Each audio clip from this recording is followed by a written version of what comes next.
We are closing in on what might be a very ugly weekend for traffic with the scheduled closure of Doyle Drive. That, of course, the main approach to and from the Golden Gate Bridge. The road highlighted in red will be shut down this weekend. But before the closure and the chaos, we have a little preview of what will become your new commute. And the first time they studied the replacement of Doyle Drive was in 1955. People have been planning this for many, many years, and now finally people are going to be able to drive on the roadway.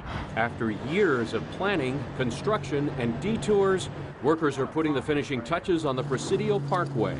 Installing signs that will tell you where to drive, or in a worst-case scenario, where to run.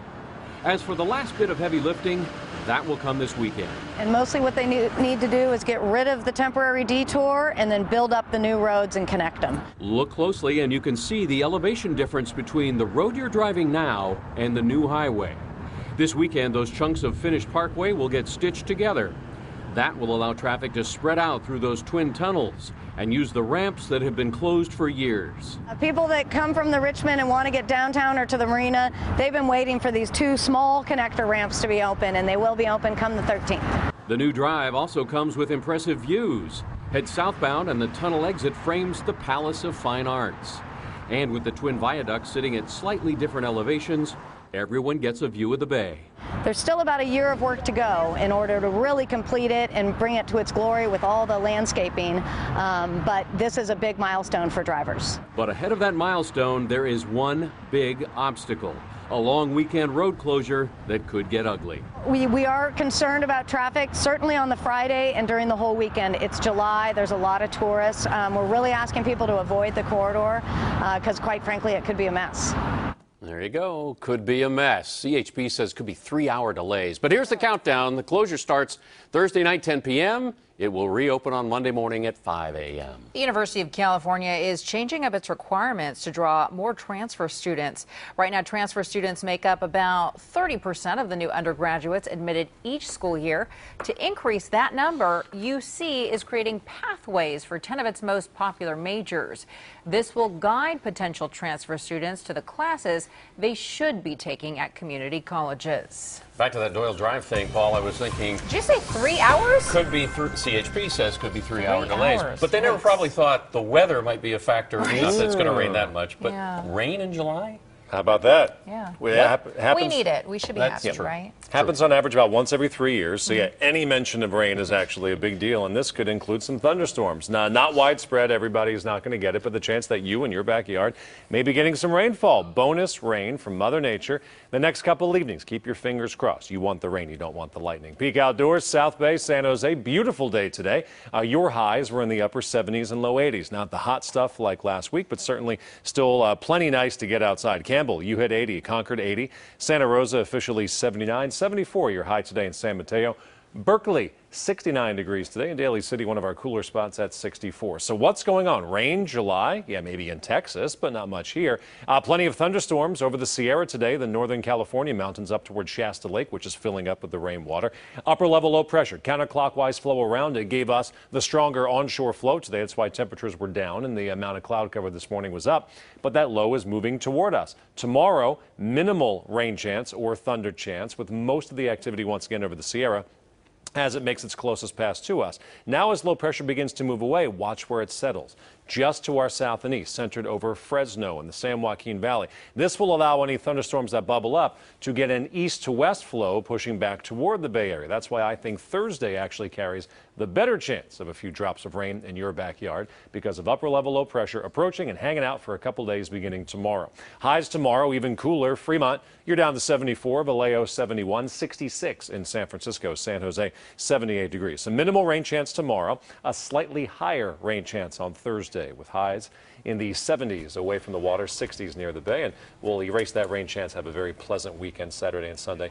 Watching the sky the next couple nights. That's nice. We don't do that often in July. Yeah. And welcome back, by the way. Thank you. Appreciate it. Well, still had millions of Social Security numbers at risk. Why a state agency might be to blame.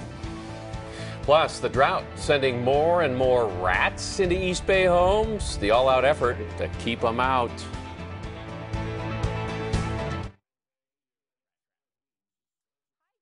Hi.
All right, so most people know that their social security number is the key to their identity. Security experts advise protecting it at all costs to prevent identity theft. At all costs. But Consumer Watch reporter Julie Watts explains one state agency is putting millions of social security numbers at risk despite state laws intended to protect them.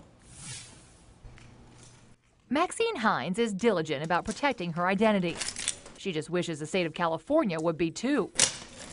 Hines recently filed her first unemployment claim and couldn't believe what was printed on every page mailed back to her by the EDD. I was astounded to see that my Social Security number on all those documents.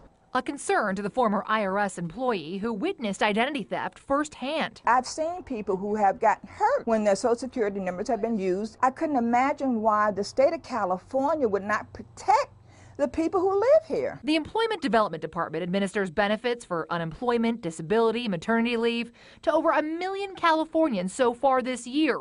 And when Maxine called to complain that the agency was putting all of them at risk, she kind of laughed a bit and she said, yeah, a lot of people complain. I'm surprised. the Federal Trade Commission's David Newman says most state and federal agencies stop printing full Social